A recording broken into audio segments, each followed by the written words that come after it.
Here's one of the most common mistakes that I see everybody making. So this is something that I've seen for years, guys, maybe decades. A lot of sign carvers, not just new sign carvers, but sign carvers that have been around for years. This is something that is kind of prevalent across the board, that they're just not carving deep enough. There's a couple different issues here, and that's what we're going to address today. Okay, so we're going to carve the same thing twice. The first way we carve it, I'm going to show you what I see in common mistakes that I'm seeing a lot of. And then we're going to fix those mistakes and show you how much better it looks. So what we've got here is two main issues. Number one is overspraying, and number two is depth of cut. So let's get into it.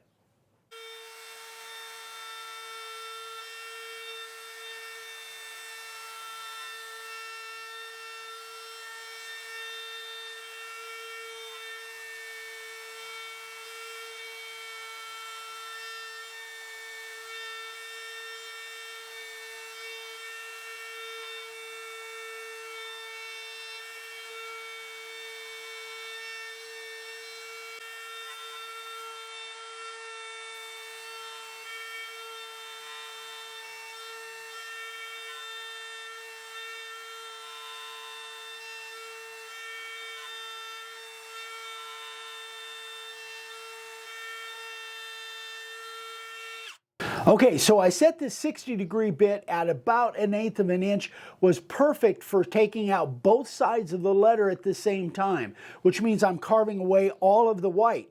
And the way it came out, it looks really good. The issue is, because you're going to be sanding quite a bit off, especially if you overspray, you're going to lose a lot of width of cut, and that's going to be a problem. Let me show you what I'm talking about.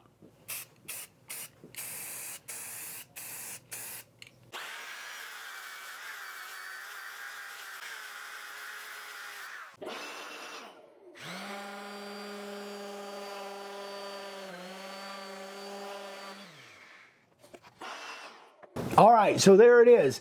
Now, it's not that this looks really bad, it just doesn't look near as good as it could. It's because you're not carving deep enough, and because you're taking so much off of the surface and taking so much of that width of the cut away, that now you end up with way too much space in between the letters. So let me show you how to fix that.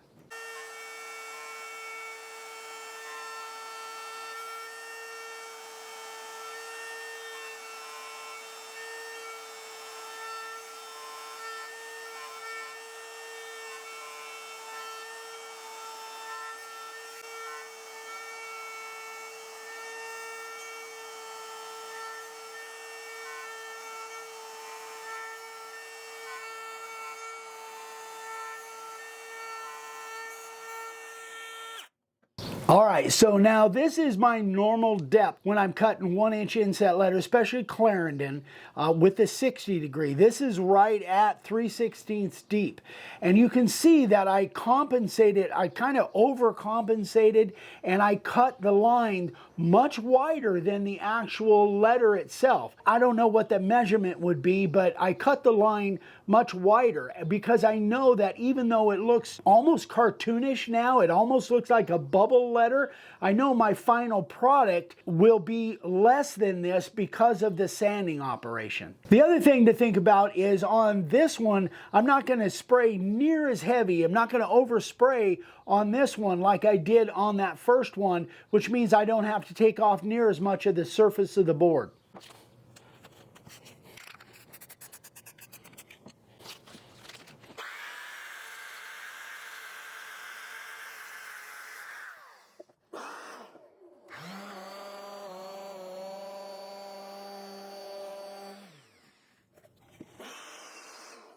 Obviously, you can see a huge difference. Not that either one of these looks terrible, but you can see the bottom line just, in my opinion, looks so much better. And the fact that they're closer together, they read much better, even though the layout is exactly the same. I laid them out exactly the same length, but because I wasn't taking so much off, the letters are closer together, they read better, they just has a better overall look. One of the other aspects is the serifs. And what I mean by that is the little dips at the bottom of the letters, the middle of the E, the serifs there on these Clarendon letters, I put a little dip on there, and that takes kind of the pressure off of having to keep so many straight lines, and I think it just gives it a better look. It gives it a more unique look than just a standard block Clarendon letter.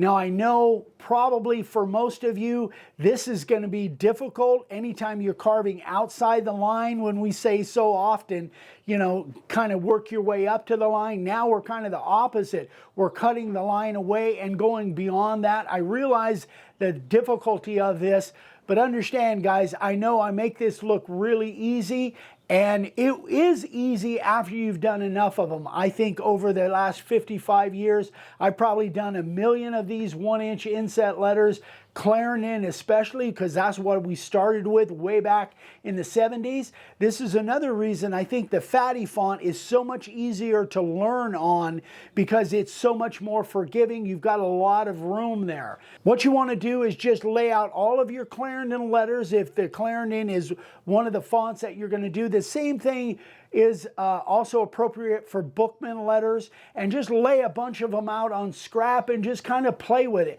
and get the feel of cutting beyond that line, so you end up with a better product at the end. So if you have any questions on this, guys, as always, just reach out, eric@makeawoodsign.com.